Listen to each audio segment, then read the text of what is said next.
నమస్కారం న్యూస్ 9 టీవీకి స్వాగతం. ఇవాల్టి అత్యంత సంచలన వివాదాస్పద వార్తకి స్వాగతం. నమ్మించి పిలిచాడు, హోటల్ గదికి రప్పించాడు. ఆ తర్వాత అక్కడ జరిగింది ఊహకందని ఘోరం.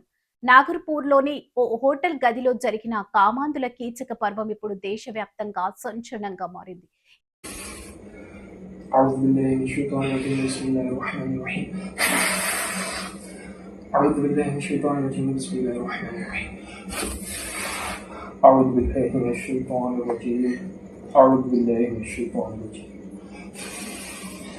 أعوذ بالله من الشيطان الرجيم أعوذ بالله من الشيطان الرجيم بسم الله الرحمن الرحيم قل أعوذ برب الفلق من شر ما خلق ومن شر غاسق إذا وقب ومن شر النفاثات في العقد ومن شر حاسد إذا حسد بسم الله الرحمن الرحيم قل أعوذ برب الفلق من شر ما خلق ومن شر غاسق إذا وقب ومن شر النفاثات في العقد ومن شر حاسد إذا حسد قل أعوذ برب الناس ملك الناس إله الناس من شر الوسواس الخناس الذي يوسوس في صدور الناس من الجنة والناس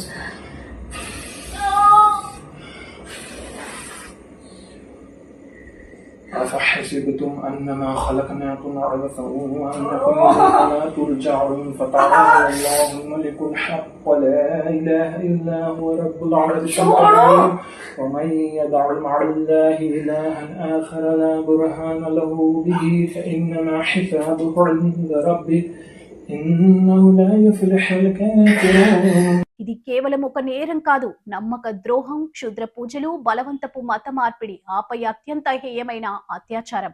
అసలు నాగ్పూర్ హోటల్ రూమ్ నంబర్లో ఆ రోజు ఏం జరిగింది? ఆ మహిళకు ఎదురైన ఆ భయానక క్షణాలేంటి? ఇక వివరాల్లోకి వెళ్తే, అయ్యజ్ మదర్ ఈ పేరే ఇప్పుడు నాగ్పూర్ లో మారుమోగుతుంది. మాట్లాడదాం రా అంటూ ఓ మహిళను అత్యంత కిరాతకంగా ట్రాప్ చేశాడు నిందితుడు. తీరా ఆమె హోటల్ గదిలోకి వెళ్లేసరికి అక్కడ అప్పటికే కాపు కాసి ఉన్నాడు మరో కీచకుడు. పరిస్థితి తేడాగా ఉందని గమనించిన ఆ బాధితురాలు ప్రాణభయంతో అక్కడి నుంచి పారిపోవడానికి ప్రయత్నించింది. కానీ ఆ కామాంధులు ఆమెను అడ్డుకున్నారు. ఆ తర్వాత జరిగిన తంతు చూస్తే సభ్య సమాజం తలదించుకుంటుంది. ఆ హోటల్ గదిలో వింతగా తాంత్రిక పూజలు, క్షుద్ర ప్రయోగాలు చేశారు. భయంతో వణికిపోతున్న మహిళను బలవంతంగా మత మార్పిడి చేశారు. అంతటితో ఆగారా? లేదు. ఆపై ఆమెపై సామూహికంగా అఘాయత్యానికి పాల్పడ్డారు. ఈ పైశాచికత్వాన్ని అంత వీడియో తీసి వికృత ఆనందం పొందారు. కానీ ఆ వీడియోని వారికి ఉచ్చు బిగించింది. పాపం పండింది. బాధితురాలిని బ్లాక్మెయిల్ చేయాలనుకున్నారో ఏమో కానీ దారుణానికి సంబంధించిన వీడియో సోషల్ మీడియాలో లీక్ అయింది. నిమిషాల వ్యవధిలోనే ఆ వీడియో వైరల్ కావడం, నెటిజన్లు తీవ్ర స్థాయిలో మండిపడడంతో మహారాష్ట్ర పోలీస్ యంత్రాంగం ఉరుకులు పరుగులు పెట్టింది. రంగంలోకి దిగిన పోలీసులు ప్రధాన నిందితుడు అయ్యాజ్ మదర్, అతని అనుచరుడు అమీర్ షేక్లను అరెస్ట్ చేసి కటకటాల వెనక్కి నెచ్చారు. వీరిద్దరిపై ఇప్పుడు అత్యంత కఠినమైన సెక్షన్ల కింద కేసులు నమోదయ్యాయి. అయితే ఇక్కడ లేవనెత్తుతున్న అతిపెద్ద ప్రశ్న ఒక్కటే, అసలు ఈ క్షుద్ర పూజల వెనుక ఆంతర్యం ఏంటి? కేవలం ఆ ఇద్దరే ఈ దారుణానికి ఒడిగట్టారా, లేక దీని వెనుక ఏదైనా పెద్ద మత మార్పిడి ముఠాహస్తం ఉందా? ఈ వ్యవహారంలో ఇంకెంతమంది పెద్దల పేర్లు బయటికి రాబోతున్నాయి? దీనిపై పోలీసులు జరుపుతున్న విచారణలో ఎలాంటి సంచలన విషయాలు నమోదు కానున్నాయి? ఇది నేటి మన బిగ్ డిబేట్. మరిన్ని సెన్సేషనల్ అండ్ ఎక్స్క్లూసివ్ అప్డేట్స్ కోసం చూస్తూనే ఉండండి న్యూస్ 9 టీవీ.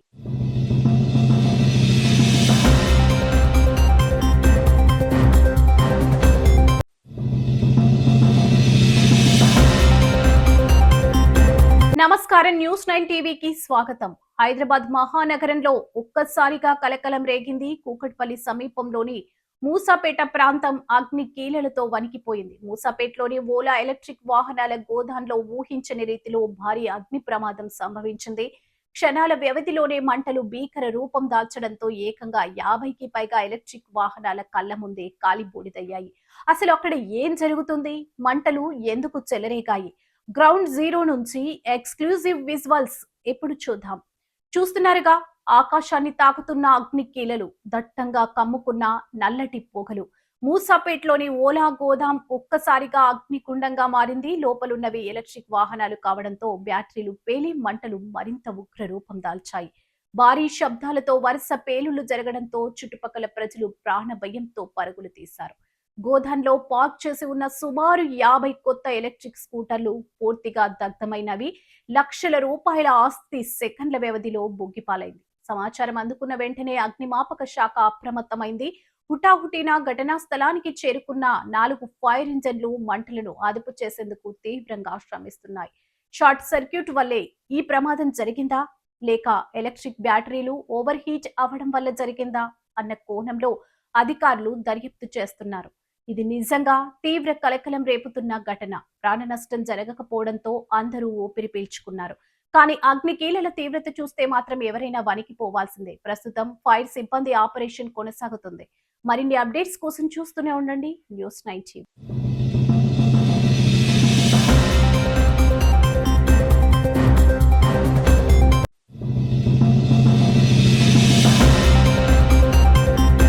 నమస్కారం, న్యూస్9 టీవీకి స్వాగతం. సమాజంలో సేవ చేసే చేతులకు బాధ్యతాయుతమైన పోలీస్ అధికారుల మద్దతు తోడైతే ఆ స్ఫూర్తి వర్ణనాతీతం. సరిగ్గా ఇలాంటి ఒక అద్భుతమైన స్ఫూర్తిదాయకమైన ఘట్టానికి ములుగు జిల్లా కేంద్రం వేదికగా నిలిచింది. ములుగు జిల్లా డైనమిక్ ఎస్సీ గౌరవనీయులు శ్రీ సుధీర్ కేఖన్ని సమాజ సేవలో తనకంటూ ఒక ప్రత్యేక గుర్తింపు తెచ్చుకున్న అమ్మా ఫౌండేషన్ బృందం ఈ రోజు మర్యాద పూర్వకంగా కలిసి ఘనంగా సత్కరించింది. అమ్మా ఫౌండేషన్ వ్యవస్థాపక అధ్యక్షురాలు కల్లేపల్లి సుభద్రక్క, ములుగు జిల్లా సాధన సమితి వ్యవస్థాపక అధ్యక్షులు మరియు బీఆర్ఎస్ ములుగు జిల్లా నాయకులు మంజుల లక్ష్మపతి గౌడ్, వరంగల్ పోస్టర్ సునీతక్క, అలాగే ఫౌండేషన్ సభ్యులు రామ్ తదితరులు ఎస్పీని శాల్వాలతో సత్కరించి పుష్పగుచ్చాలు అందించి తమ అభిమానాన్ని చాటుకున్నారు. అయితే ఇది కేవలం ఒక సన్మాన కార్యక్రమం మాత్రమే కాదండోయ్. సమాజంలో అభాగ్యులుగా ఉన్న అనాథ పిల్లలు, వృద్ధుల పట్ల అమ్మా ఫౌండేషన్ చూపిస్తున్న నిస్వార్థ ప్రేమను వారు ఎస్పీకి కళ్లకు కట్టినట్లు వివరించారు. ముఖ్యంగా గడ్డకట్టే చర్యలు, అనాథ వృద్ధులను ఆదుకుంటూ వారు చేసిన దుప్పట్ల పంపిణీ కార్యక్రమం, అలాగే అనాథ పిల్లల ఉజ్వల భవిష్యత్తు కోసం వారు పడుతున్న తపన గురించి తెలుసుకున్న ఎస్పీ ఫౌండేషన్ సేవలను ప్రత్యేకంగా అభినందించారు. ఇక ఈ భేటీలో అత్యంత కీలకమైన హైలైట్ అంశం ఏంటంటే, రోడ్డున పడ్డ అభాగ్యులకు, దిక్కులేని వృద్ధులకు శాశ్వత నీడను కల్పించేలా ములుగు జిల్లాలో త్వరలో ఒక భారీ అనాథ వృద్ధాశ్రమాన్ని ఏర్పాటు చేయబోతున్నట్లు అమ్మా ఫౌండేషన్ సభ్యులు ప్రకటించారు. ఈ సంచలన నిర్ణయంపై స్థానికంగా సర్వత్రా హర్షం వ్యక్తమవుతుంది.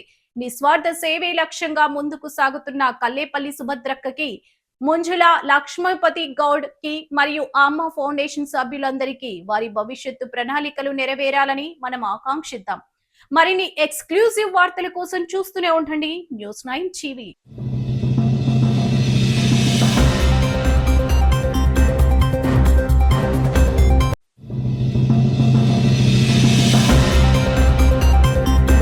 నమస్కారం, న్యూస్9 టీవీకి స్వాగతం. హైదరాబాద్ దేశంలోనే కాదు, ప్రపంచ పటంలోనే అత్యంత వేగంగా దూసుకుపోతున్న మహానగరం. అలాంటి నగరంలో అది కూడా అత్యంత ఖరీదైన బంజారా హిల్స్, అలాగే వ్యూహాత్మక ప్రాంతమైన హకీంపేటలో కాసింత స్థలం ఉంటే చాలు అనుకునేవారు ఎంతో మంది. మరి అలాంటి ప్రైమ్ ఏరియాలో ఏకంగా భారీ భూభాగాలను దక్కించుకునే అవకాశం వస్తే ఇంకేమైనా ఉందా?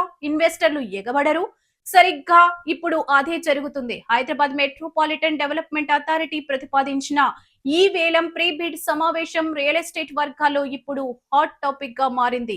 ఆ సంచలన వివరాలేంటో ఇప్పుడు మనం చూద్దాం. హైదరాబాద్ లోని బంజారా హిల్స్, హకీంపేట్ ప్రాంతాల్లో ఉన్న అత్యంత విలువైన భూములను ఈ వేలం ద్వారా విక్రయించేందుకు హెచ్ఎండిఏ సిద్ధమైంది. దీనిలో భాగంగా జూన్ 19న బంజారా హిల్స్ లోని ప్రతిష్టాత్మక హయత్ ప్లేస్ హోటల్ నిర్వహించిన ఫ్రీ బిడ్ సమావేశానికి అనూహ్య స్పందన లభించింది. ఏకంగా 50 మందికి పైగా బడాబావి బిల్డర్స్ ఈ సమావేశానికి హాజరై తమ ఆసక్తిని కనబరిచారు. రాష్ట్ర ప్రభుత్వ భవిష్యత్తు ప్రణాళికలు, విశ్వనగరంగా హైదరాబాద్ పరుగులు పెడుతున్న తీరు, ఈ భూముల వ్యూహాత్మక ప్రాముఖ్యతపై మిస్టర్ జేఎల్ఎల్ సంస్థ ప్రతినిధి శ్రీ సందీప్ ఇచ్చిన పవర్ పాయింట్ ప్రెజెంటేషన్ ఇన్వెస్టర్లను ఎంతగానో ఆకట్టుకుంది. ఇక ఈ వేలం ఎలా జరగబోతుంది అనే ఆసక్తికర అంశాలపై ఎంఎస్టీసీ మేనేజర్ శ్రీ జమీల్ అఖ్తర్ సవివరంగా వివరించి బిల్డర్స్ ప్రతి సందేశాన్ని నివృత్తి చేశారు. ఈ ఐ ప్రొఫైల్ మీటింగ్ ను హెచ్ఎండిఏ అత్యంత ప్రతిష్టాత్మకంగా తీసుకుంది. ఏ ఒక్క చిన్న సందేహానికి తావు లేకుండా ఉన్నతాధికారులందరూ ఇక్కడే కొలువుదీరారు. ఈ కీలక సమావేశంలో హెచ్ఎండిఏ ప్రధాన engineer B Ravinder, superintending engineer Rajitha, chief planning ఆఫీసర్లు A Ravinder Reddy, B Prasad Rao, Secunderabad RDO Sairam, deputy collector Y Sudarshan తో సహా పలువురు కీలక అధికారులు పాల్గొన్నారు. ముఖ్యంగా ప్రభుత్వ పారదర్శక విధానాన్ని చూసి బిల్డర్స్ పూర్తి సంతృప్తి వ్యక్తం చేయడం ఈ మీటింగ్ లో హైలైట్. చూసారు కదా, ఒకవైపు పారదర్శకమైన ఈ వేలం విధానం, మరోవైపు భవిష్యత్తుకు భరోసానిచ్చే అద్భుతమైన అభివృద్ధి అవకాశాలు వెరిసి ఈ ప్రాజెక్ట్ ఇప్పుడు హైదరాబాద్ రియల్ ఎస్టేట్ చరిత్రలోనే ఒక మైలురాయిగా నిలవబోతుంది. ఈ ఫ్రీ బెడ్ మీటింగ్ ఇచ్చిన బూస్ట్ తో వేలంలో రికార్డు స్థాయి ధరలు పలకడం ఖాయంగా కనిపిస్తుంది. మరి ఆ బంగారు భూములను దక్కించుకునే అదృష్టవంతులు ఎవరో తెలియాలంటే అస్సలు వేలం ముగిసే వరకు వేచి చూడాల్సిందే. ఇది ఇప్పటి అప్డేట్. మరిన్ని సంచలన వార్తల కోసం చూస్తూనే ఉండండి News9 టీవీ.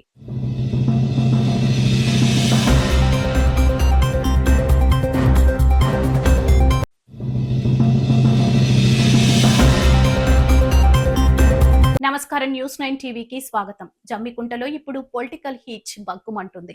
ప్రాణాలను ఫనంగా పెట్టి ఊరంతా శుభ్రం చేసే మున్సిపల్ కార్మికులను ప్రభుత్వం బానిసల్లా చూస్తుందా అన్న తీవ్ర విమర్శలు వెల్లువెత్తుతున్నాయి. నియోజకవర్గం నుండి మారిపల్లి మురళయ్య అను నేను ఎంపీగా ఎమ్మెల్యేగా పోటీ చేసినటువంటి గత 10 సంవత్సరాల నుంచి మన కార్మికుల యొక్క బతుకులు మారాలని ముఖ్యంగా మొదటి వరుసలో వీళ్ళ కోసం ఉద్యమం చేస్తున్న అందులో భాగంగా అంబాల ప్రభాకర్ ప్రభు మన బహుజన్ సమాజ్ పార్టీ ఇన్ఛార్జిగా పనిచేస్తున్నాడు. అదేవిధంగా Chandraiah sir retired teacher, Karika Chandraiah sir మన హుజురాబాద్ కార్యదర్శి చేస్తున్నాడు. అదేవిధంగా మన జమ్మికుంట మండల అధ్యక్షునిగా బీఎస్పీ మండల అధ్యక్షునిగా కోరే రంజిత్ కుమార్ గారు పనిచేస్తున్నారు. మేము ఈ కార్మికుల పక్షాన ఖచ్చితంగా వీళ్ళ యొక్క డిమాండ్లు ఏమవుతున్నాయనుకో ఆ డిమాండ్లన్నీ పరిష్కరించాలి. ఆ డిమాండ్లో భాగంగా మినిమం వేతనం 26,000 రూపాయలు ఉండాలని డిమాండ్ చేస్తున్నారు వాళ్ళు. అదేవిధంగా మేము కూడా ఖచ్చితంగా ఇవ్వాలని డిమాండ్ చేస్తున్నాం. రెండవది ఏంటంటే బాబాసాహెబ్ అంబేద్కర్ పని విధానము 8 గంటలు పెట్టారు. కానీ 8 గంటలను తుంగలో తొక్కి వీళ్ళను ఒక పటేల్ కింద పాలేరు జీతం ఉన్నట్టుగా వీళ్ళనందరినీ డామినేట్ చేస్తున్నటువంటి మన కార్మికులలో కొందరు ఉన్నారు. వాళ్ళు ఎలాంటిగా డామినేట్ చేసి వాళ్ళను మళ్ళా మనసును గాయపరిచినా కూడా బహుజన్ సమాజ్ పార్టీ దృష్టికి వచ్చినట్టయితే ఎట్లా క్షమించదు. అదేవిధంగా వీళ్ళకు చనిపోయినటువంటి కార్మికులకు మరణించిన వారికి 30,000 రూపాయలు ఇవ్వాలి. ఇంకా న్యాయమైనటువంటి డిమాండ్ ఏంటంటే బాబాసాహెబ్ అంబేద్కర్ చెప్పిండు ఒకటే ముచ్చట, సమాన పనికి సమాన వేతనం అన్నారు. ఏ ఇతర దేశాలలో కూడా సమాన పనికి సమాన వేతనం ఇస్తున్నారు, కానీ మన భారతదేశం లోపల సమాన పనికి సమాన వేతనం ఇవ్వడం లేదు. ఈ బాబాసాహెబ్ అంబేద్కర్ పెట్టినటువంటి చట్టాన్ని జై భీమ్. నేను అంబాల ప్రభాకర్ బీఎస్పీ హుజురాబాద్ నియోజకవర్గ ఇన్ఛార్జిగా కొనసాగుతున్నాను. ఈరోజు కరీంనగర్ జిల్లా జమ్మికుంట మున్సిపాలిటీ ముందర నా మున్సిపాలిటీ కార్మికులకు వాళ్ళ హక్కుల కోసం నిన్న ఇవాళ 2 రోజుల పాటు నిరవధిక నిరాహార దీక్ష చేపడుతున్నానని చెప్పని ఈ సందర్భంగా మీ అందరికి కూడా తెలియజేస్తున్నాను. వాళ్ళ హక్కుల కోసం పోరాడుతున్నా కూడా ఈ కాంగ్రెస్ ప్రభుత్వం నింబకు నీరెత్తనట్టు ఒక వెట్టి చాకిరీలా పటేల్ కింద పాలేరు లెక్క వీళ్ళ శ్రమ దోపిడికి గురి చేస్తూ వాళ్ళ కనీస వేతనాలు ఇవ్వడం లేదని చెప్పని ఈ బహుజన్ సమాజ్ పార్టీ పక్షాన డిమాండ్ చేస్తున్నాం. అందులో భాగంగానే ఈరోజు బహుజన్ సమాజ్ పార్టీ వీళ్లకు సంపూర్ణ మద్దతు తెలపడానికి ఈరోజు వీళ్ళ ఈ నిరాహార దీక్ష శిబిరానికి చేయడం జరిగింది. వాళ్ళ న్యాయమైన డిమాండ్లు ఏందయ్యా అని చెప్పంటే, ఏదైతే ఇప్పుడు ఇస్తున్నటువంటి 16,600 రూపాయలను కనీస వేతనంగా 26,000 రూపాయల నెలసరి జీతంగా పెంచాలనే ప్రధానమైన డిమాండ్ను మీ ప్రభుత్వానికి మేము తెలియజేస్తున్నాను. అదేవిధంగా ఏదైతే మున్సిపల్ కార్మికులు ఎవరైతే రకరకాల కేటగిరీలో ఉన్నారో వాళ్లకు డబుల్ బెడ్రూమ్ కానీ ఇందిరమ్మ ఇండ్లు కానీ అందజేయాలని చెప్పని వాళ్ళకి కేటాయించాలని చెప్పని ప్రధానమైన డిమాండ్గా మీ ముందు ఉంచుతున్నాము. అదేవిధంగా ఎవరైతే కార్మికులు చనిపోతారో వారి కుటుంబానికి 10,000 రూపాయలు ఇస్తున్నారని చెప్పని దాన్ని 30,000 రూపాయలకు పెంచాలని చెప్పి కూడా బహుజన్ సమాజ్ పార్టీ ఈ రోజున డిమాండ్ చేస్తుంది. ఈ రోజున స్వచ్ఛ భారత్ కావచ్చు, లేకపోతే శానిటేషన్ కావచ్చు, లేకపోతే ఏదైతే ఈ కార్యక్రమాలు ప్రభుత్వ కార్యక్రమాలు ఉన్నాయో వాళ్లకు రక్షణగా పరికరాలు కూడా అందజేయాలని చెప్పని కూడా ఈ బహుజన్ సమాజ్ పార్టీన డిమాండ్ చేస్తుంది. వీరి న్యాయమైన డిమాండ్లకు మీరందరూ కూడా ఏవైతే వీళ్ళ న్యాయమైన డిమాండ్లు కోరుకుంటుందో ఈ 2 రోజుల పాటు రాష్ట్ర వ్యాప్తంగా దీక్షలు చేస్తుండో అవి వెంటనే న్యాయమైన డిమాండ్లను నెరవేర్చి తక్షణమే వీళ్లకు అన్ని డిమాండ్లను నెరవేర్చాలని చెప్పని బహుజన్ సమాజ్ పార్టీన డిమాండ్ చేస్తున్నాము. Thank you so much. కార్మికుల న్యాయమైన డిమాండ్లను వెంటనే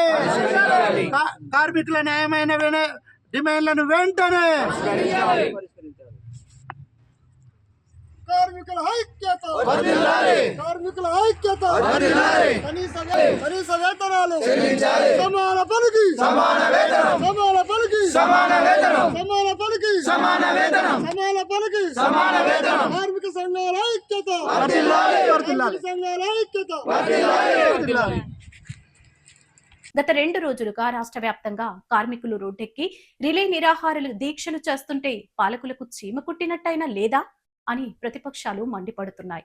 ఇప్పుడు ఈ వివాదంలోకి బహుజన్ సమాజ్ పార్టీ ఎంట్రీ ఇవ్వడంతో జమ్మికుట్టలో సీన్ ఒక్కసారిగా మారింది. అసలు మున్సిపల్ కార్మికులు అడుగుతుంది ఏంటి? విలాసవంతమైన భవనాలా, కార్లా? కాదు, తమ పొట్ట నింపే కనీస వేతనం. కేవలం 16,600 రూపాయలతో ఈ రోజుల్లో ఒక కుటుంబం ఎలా బతుకుతుంది? దీన్ని వెంటనే 26,000 రూపాయలకు పెంచాలని వాళ్ళు ప్రాధేయపడుతున్నారు. ఏళ్ల తరబడి వెట్టి చాకిరీ చేస్తున్న అవుట్ సోర్సింగ్ కార్మికులను తక్షణమే రెగ్యులర్ చేయాలి అంటున్నారు. ఇక దారుణం ఏంటంటే రోడ్లూడ్చే కార్మికుడు దురదృష్టవశాత్తు చనిపోతే కనీస దహన సంస్కారాలకు కూడా దిక్కులేని దయనీయ పరిస్థితి.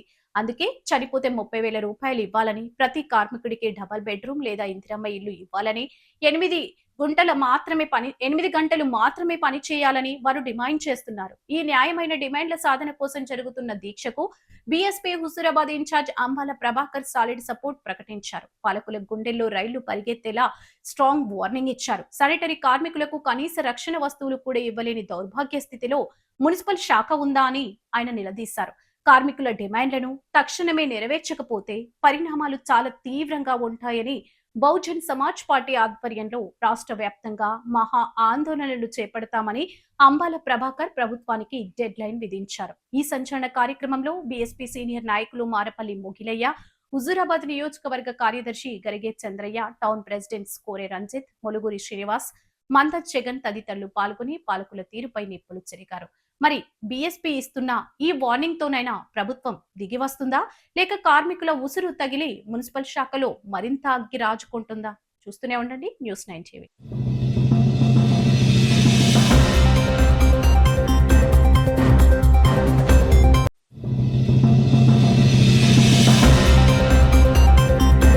నమస్కారం, News9 టీవీకి స్వాగతం. క్షణిక ఆవేశం కన్న పేగును బలి తీసుకుంది. కంటికి రెప్పలా కాపాడుకోవాల్సిన తల్లే కాల యమురాలిగా మారింది.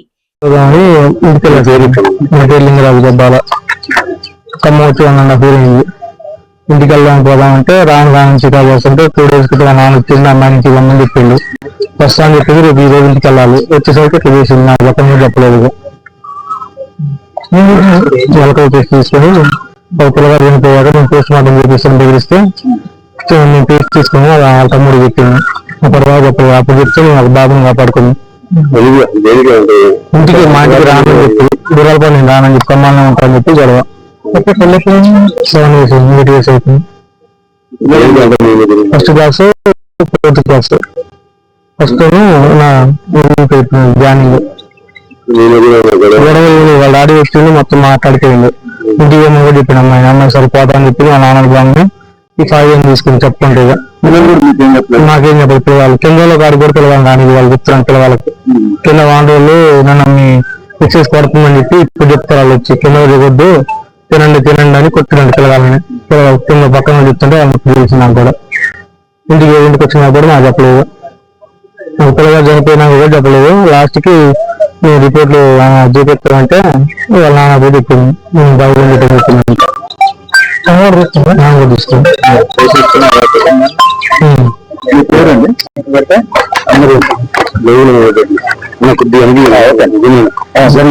సంవత్సరం అవుతుందండి వీళ్ళు ఖమ్మం వచ్చి.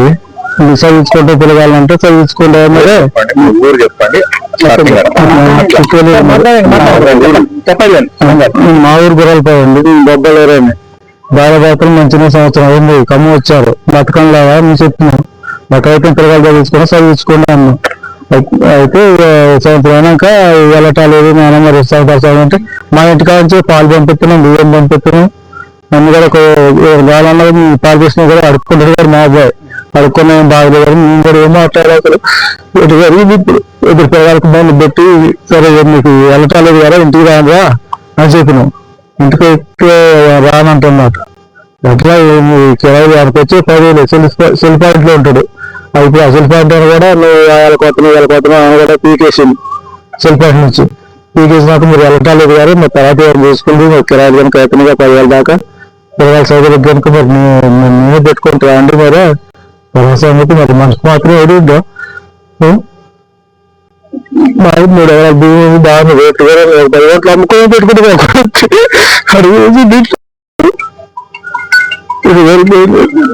అట్లా అయితే మళ్ళీ ఎప్పుడు పెట్టుకునే కానీ అది పెట్టలే నానా లేకపోతే ఏదో మా పిల్లగాడి చిన్న పిల్లగాడి ఆడనే ఉంటుంది. అయితే నా భార్యకు జ్వరం వచ్చింది జ్వరం రావటం వల్ల ఈ పిల్లగాడి జ్వరం ఆడేద్దాన్ని ఆడించడం 3 రోజుల క్రితం మా ఇంటికి రోజు ఎక్కంటే రోజు పోతుంటారు తాత అనుకుంటా అంతే మాకేం జరగదు అసలు యాత్ర మాకు జరగదు మనకి వాళ్ళు కమ్మలో ఉంటారు మనకి వాళ్ళకి గొడవ ఏం గొడవ ఏం కావట్లే గొడవ అయితే ఒకసారి ఫోన్ చేసి చెప్పాలి కదా మనకి వాళ్ళు ఫోన్ చేయాలి ఏమైనా ఫోన్ చేయాలి ఎవరు ఫోన్ చేయాలి అసలు మాకు రాత్రి 1 గంట ఫోన్ చేసింది హాస్పిటల్ చేసుకో తెలియదండి మరి ఏ హాస్పిటల్ రాత్రి కాల్లో ఫోన్ చేసింది ప్రైవేట్ హాస్పిటల్ తల్లిదం తీసుకోవాలి పోచినాక అయితే ఈ డాక్టర్లు గట్టిగా అడిగినాక 50 మంది పెట్టినని చెప్పి ఒప్పుకున్నాడు. ఈ అబ్బాయి చనిపోయిందిగా ఇంకొక అబ్బాయి కూడా ఏం ట్రీట్మెంట్ చేయాలి ఏంటంటే నేను 50 మంది పెట్టిన ఒప్పుకున్నంత హాస్పిటల్ వేసి ఏ పాపం తెలియని పసి మొక్కలను ఎలకల మందుతో చిదిమేసింది. ఉమ్మడి ఖమ్మం జిల్లాను ఉలిక్కి పడేలా చేసిన అత్యంత దారుణమైన విషాదకరమైన ఘటన ఇది. ఖమ్మం నగరంలోని 3 టౌన్ ఏరియాలో చోటు చేసుకున్న ఈ దారుణం ప్రతి ఒక్కరి హృదయాన్ని కలిచివేస్తుంది. భార్యాభర్తల మధ్య రగులుకున్న కుటుంబ కలహాల చిచ్చు ఇద్దరు పసి వాళ్ళ ప్రాణాలను బలిగొంది. కన్న తల్లి స్వాతి తన 2 బిడ్డలకు ఎలకల మందు తినిపించి తాను అదే విషయాన్ని మింగి ఆత్మహత్యకు యత్నించింది. విషం తిని విలవిలలాడుతున్న ఆ ముగ్గురిని హుటాహుటీన నగరంలోని ఓ ప్రైవేట్ ఆసుపత్రికి తరలించారు. కానీ విధి ఆ పసి వాళ్ల పట్ల అత్యంత కఠినంగా వ్యవహరించింది. ఆసుపత్రిలో చికిత్స పొందుతూ 7 ఏళ్ల పెద్ద కుమారుడు వేదిక్ కుమార్ 5 ఏళ్ల చిన్న కుమారుడు తనిష్క్ తుది శ్వాస విడిచారు. తల్లి చేతి ముద్దను అమృతంలా భావించి తిన్న ఆ చిన్నారులు అదే తమ పాలిట శాపంగా మారుతుందని ఊహించలేకపోయారు. ఇక ఈ దారుణానికి ఒడిగట్టిన తల్లి స్వాతి పరిస్థితి ప్రస్తుతం అత్యంత విషమంగా ఉన్నట్లు వైద్యులు చెబుతున్నారు. మృత్యువుతో ఆమె పోరాడుతోంది. అసలు ఈ దారుణానికి దారి తీసిన పరిస్థితులేంటి? ఆ తల్లి అంత కఠినమైన నిర్ణయం ఎందుకు తీసుకుంది?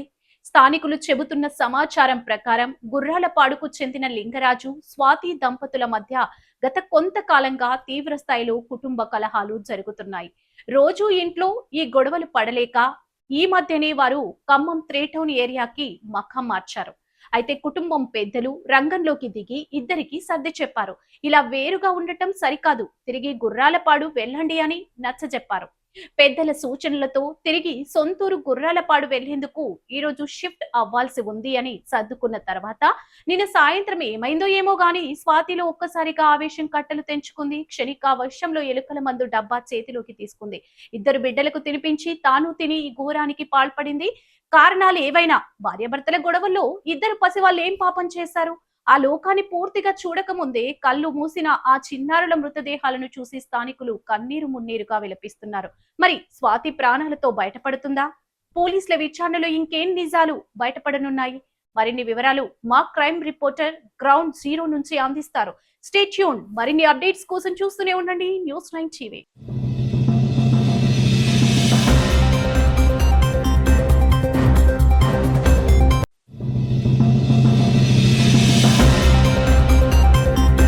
నమస్కారం News9 టీవీకి స్వాగతం. అభివృద్ధి ముసుగులో ప్రకృతి సంపదను కొల్లగొడుతున్న భూ బకాసురుల దాహానికి మలో జల వనరు బలైపోతుంది. ఊరికి ప్రాణధారంగా నిలవాల్సిన ఓ కుంట ఇప్పుడు కాసుల కక్కుర్తికి గుంతగా మారుతుంది. సిద్దిపేట జిల్లాలో మట్టి మాఫియా ఆకలి కేకలు పెడుతుంది. అసలు ఖమ్మంపల్లిలో ఏం జరుగుతుంది? పాటి కుంటను పగటిపూటే మింగేస్తున్న ఆ చీకటి శక్తులు ఎవరు? సిద్దిపేట జిల్లా కొండపాక మండలం ఖమ్మంపల్లి గ్రామం పచ్చని పొలాల్లో కలకలలాడాల్సిన ఊరిలో ఇప్పుడు టిప్పర్ల సైరను జేసీబీల ఘీంకారాలే వినిపిస్తున్నాయి. గ్రామానికి జీవనాధారమైన పాటీకుంట ఇప్పుడు అక్రమార్కులకు ఏటీఎంలా మారింది. వందలు కాదు వేల ట్రిప్పర్లు మట్టి అడ్డగోలుగా తరలుతుంది. కుంట రూపురేఖలు చెరిపేస్తూ మట్టిని తోడేస్తున్న 10 ఊర్లకు తెలిపే ఈ తతంగం అధికారులకు మాత్రం ఎందుకు కనిపించడం లేదు? ఇక్కడే వస్తుంది అసలు అనుమానం. రాత్రి పగలు తేడా లేకుండా భారీ యంత్రాలతో పాటి కుంటను తవ్వేస్తుంటే రెవెన్యూ అధికారులు ఎక్కడున్నారు? ఇరిగేషన్ అధికారులు కళ్ళేమైనట్లు? మైనింగ్ శాఖ నిద్రపోతుందా? లేక ఈ మట్టి దంద వెనుక ఏకంగా అధికార పార్టీకి చెందిన పెద్దల హస్తం ఉందా? స్థానిక నాయకుల కనుసన్నల్లోనే ఈ అక్రమ రవాణా యథేచ్ఛగా సాగుతున్న విమర్శలు బలంగా వినిపిస్తున్నాయి. ఇది కేవలం కొన్ని లారీల మట్టి చోరీ కాదు, ఖమ్మంపల్లి గ్రామం యొక్క భవిష్యత్తును కాలరాయడమే. పార్టీ కుంటను ఆగం చేస్తున్న ఈ మాఫియా వెనుక ఉన్న అసలు సూత్రధారులెవరు? ఈ దోపిడికి ఎండ్ కార్డ్ పడేదెప్పుడు? నిద్రపోతున్న జిల్లా యంత్రాంగం ఇకనైనా మేల్కొంటుందా? ఉన్నారు అసలు పాటికుంట దగ్గర ఏం జరుగుతుంది? అధికారుల రియాక్షన్ ఏంటి? మరి నేను అప్డేట్స్ కోసం చూస్తూనే ఉండండి న్యూస్9 టీవీ.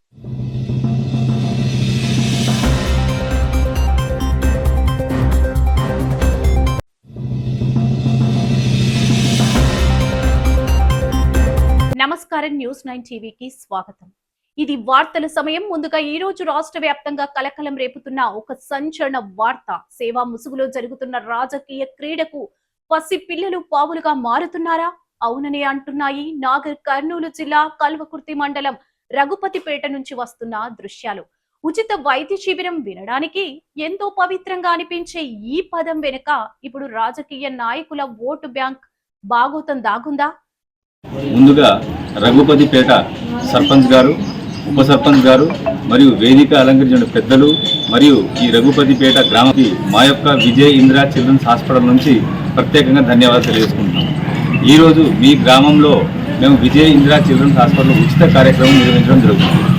ఎందుకనగా మీరు చిన్న చిన్న సమస్యలు వస్తే ఈరోజు హైదరాబాద్ వెళ్ళి ఎంతో ఆర్థికంగా నష్టపోయి డబ్బులన్నీ ఖర్చు చేసుకొని చాలా బాధపడుతూ పిల్లల ఆరోగ్యం కూడా కోల్పోయి ఇబ్బందికరంగా ఉంటారు. దానికోసం మేము మన కల్వకుర్తిలో పోలీస్ స్టేషన్ ఎదురుగా మీ సేవ పక్కన విజయ్ ఇందిరా చిల్డ్రన్స్ హాస్పిటల్ అత్యాధునిక సదుపాయాలతో అతి తక్కువ ఖర్చుతో హాస్పిటల్ 24 గంటలు ఇద్దరు డాక్టర్లు మీకు అందుబాటులో ఉండి సేవలు అందించడానికి సిద్ధంగా ఉన్నారు. కావున ఇటువంటి అవకాశాన్ని మీరు సద్వినియోగం చేసుకోవాలని మేము మనస్ఫూర్తిగా కోరుకుంటాం. మా Vijay Indira children's hospital. Thank you. నమస్కారం.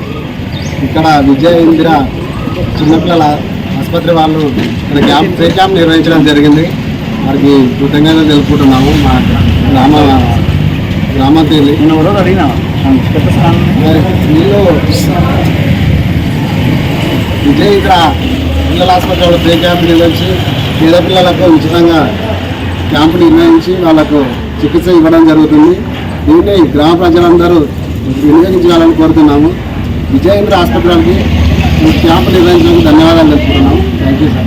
రఘుపతిపేట గ్రామ పంచాయతీ సాక్షిగా జరిగిన విజయ్ ఇందిరా పిల్లల ఆసుపత్రి ఉచిత వైద్య శిబిరం ఇప్పుడు తీవ్ర వివాదాలకు కేంద్ర బిందువుగా మారింది. Congress party senior leader Harishwar Reddy, గ్రామ సర్పంచ్ గుండాల గణేష్ ఆధ్వర్యంలో జరిగిన కార్యక్రమం నిజంగా పేద పిల్లల ఆరోగ్యం కోసమేనా, లేక అమాయక ప్రజల ఎమోషన్స్ తో ఆడుకుంటూ తమ రాజకీయ పునాదులు పటిష్టం చేసుకునే వ్యూహమా? కార్పొరేట్ ఆసుపత్రులకు వెళ్లలేని పేదల కోసం అంటూ సర్పంచ్ గణేష్ మైకుల్లో గొప్పలు చెప్పారు. బానే ఉంది, కానీ ఇక్కడ అసలు ప్రశ్న ఏంటంటే ఒక ప్రైవేట్ ఆసుపత్రికి పరోక్షంగా ఉచిత ప్రచారం చేసి పెట్టడం వెనుక ఉన్న ఆంతర్యం ఏంటి? సుమారు 100 మంది పసిపిల్లలను తీసుకొచ్చి ఇక్కడ వైద్య పరీక్షలు నిర్వహించారు, మందులు ఇచ్చారు. కానీ ఆ పిల్లలకిచ్చిన మందుల నాణ్యతను ఎవరు ధృవీకరించారు? పసి ప్రాణాలతో ఏవైనా జరగరానిది జరిగితే బాధ్యత ఎవరిది? పేద పిల్లలను ప్రైవేట్ ఆసుపత్రుల ప్రమోషన్స్ కోసం గినియా పిక్స్ గా వాడుకుంటున్నారా? Doctor L Arjun Chauhan, chairman Ravi Kumar, ఇతర హాస్పిటల్ సిబ్బంది, వార్డు మెంబర్లందరూ ఈ భారీ ఈవెంట్ లో పాల్గొన్నారు. చూస్తుంటే ఇది వైద్య శిబిరంలా ఉందా, లేక కాంగ్రెస్ నాయకుల రాజకీయ సభలా ఉందా? ఉచితం అనే ఎరవేసి పేదల ఆరోగ్య వివరాలను ప్రైవేట్ ఆసుపత్రులకు తాకట్టు పెడుతున్నారా అన్న అనుమానాలు ఇప్పుడు స్థానికంగా గుప్పుమంటున్నాయి. సేవా కార్యక్రమాలను సైతం తమ స్వార్థ రాజకీయాలకు వాడుకోవడం దారుణమంటూ విమర్శలకు మండిపడుతున్నారు. ఈ విజయవంతమైన వైద్య శిబిరం వెనుక ఉన్న అసలు రహస్యమేంటి? నాయకుల ఉచిత సేవల వెనుక దాగున్న అసలు ఎజెండా ఏంటి? ఈ వివాదంపై కాంగ్రెస్ నాయకులు, ఆసుపత్రి యాజమాన్యం ఏమని బదిలిస్తారు? దీనిపై మరింత సమాచారం, లోతైన విశ్లేషణతో మా ground reporter exclusive live updates. చిన్న బ్రేక్ తర్వాత చూస్తూనే ఉండండి. మరిన్ని అప్డేట్స్ కోసం చూస్తూనే ఉండండి News9 TV.